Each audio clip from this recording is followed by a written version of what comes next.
সেটা হচ্ছে কোরবানি আদায় না করলে গুনাহ হবে কিনা। আমাদের সমাজে অনেক বিত্তবান মানুষ রয়েছে, অনেক অর্থবিত্তের মালিক রয়েছে, কিন্তু তারপরও আমরা দেখি অনেকেই কোরবানি করে না। এই বিষয়ে অনেকের ভিতরে কৌতূহল জাগ্রত হয়, সে যে কোরবানি করলো না, সেজন্য সে কি আল্লাহ সুবহানাহু ওয়া তাআলার কাছে জবাবদিহির জন্য প্রস্তুত হচ্ছে কিনা, বা জবাবদিহি করতে হবে কিনা, বা সে গুনাহগার হবে কিনা। কেউ যদি কোরবানি যদি না করে অবশ্যই সে গুনাহগার হবে।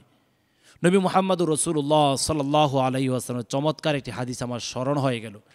রাসূল আরবি সাল্লাল্লাহু আলাইহি ওয়াসাল্লাম বলছেন, মান ওয়াজাদা সাআহ, সমত্ব রয়েছে, সামর্থ্যবান, কিন্তু সে কোরবানি করলো না, ওয়ালাম ইউদাহি, সে কোরবানি আদায় করলো না। রাসূল আরবি সাল্লাল্লাহু আলাইহি ওয়াসাল্লাম বলছেন, ফালা ইয়াকরাবান্না মুসাল্লানা, তাহলে সেজন্য আমার ঈদগাহে না আসে। নবী মুহাম্মদুর রাসূলুল্লাহ সাল্লাল্লাহু আলাইহি সাল্লাম এক প্রকার বলা যায় আপনাকে থ্রেট দিয়েছেন, আপনাকে হুঁশিয়ার করেছেন, তোমার উপরে কোরবানি ওয়াজিব, কোরবানি বিধান তোমার উপর রয়েছে, কিন্তু তুমি কি করলা, ওয়ালাম ইউদাহি, তুমি কোরবানি করলা না। রাসূল আরবি সাল্লাল্লাহু আলাইহি সাল্লাম বলছেন, ফালা ইয়াকরাবান্না মুসাল্লানা, সেজন্য আমার ঈদগাহে না আসে। আপনি কি একবার ভেবেছেন, একবার কি একটু প্রশ্ন ভিতরে জাগ্রত করেছেন? রাসূল আরবি সাল্লাল্লাহু আলাইহি সাল্লাম কত ধিক্কার দিয়ে, কত তিরস্কার করে, কত থ্রেট দিয়ে আপনাকে কথা বলেছেন। তাহলে কোরবানি যদি কোনো ব্যক্তি যদি আদায় যদি না করে, তাহলে অবশ্যই তার গুনাহগার হবে।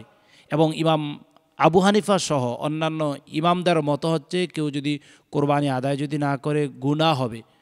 ইমাম আবু হানিফার মতে কোরবানি করাটাকে ওয়াজিব বলেছেন, অন্যান্য মাযহাবের ইমামদের মতে কোরবানি করাটাকে সুন্নতে মুআক্কাদা বলেছেন। কিন্তু ইসলামে ওয়াজিব এবং সুন্নতে মুআক্কাদার গুরুত্ব ভেরি ভেরি ইম্পর্টেন্ট, খুবই গুরুত্বপূর্ণ।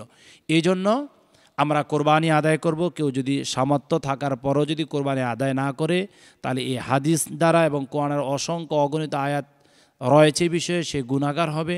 তাহলে আমরা যারা সামর্থ্যবান রয়েছে তারা অবশ্যই কোরবানি করতে হবে। আল্লাহ তাআলা আমাদের সবাইকে কোরবানি দেওয়ার মতন মন মানসিকতা তৈরি করে দেখ, পাশাপাশি আমাদেরকে অর্থনৈতিকভাবে আল্লাহ তাআলা আমাদেরকে স্বাবলম্বী করুক। আল্লাহুম্মা আমিন।